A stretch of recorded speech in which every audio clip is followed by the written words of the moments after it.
Добрый день, уважаемые жители нашего района.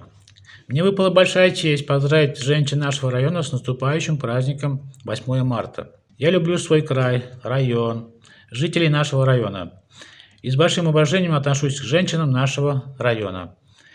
Я сам проработал 25 лет с женщинами в Центральной районной больнице, в женском коллективе и знаю их не понаслышке. Они у нас трудолюбивые, красивые, оптимистичные. Это не только слова. Конечно, трудолюбивые. Наши женщины, которым под силу любые проблемы, любой непонятный вопрос они решат, как бы это ни было сложно. Желаю нашим женщинам здоровья, благополучия, еще большего оптимизма.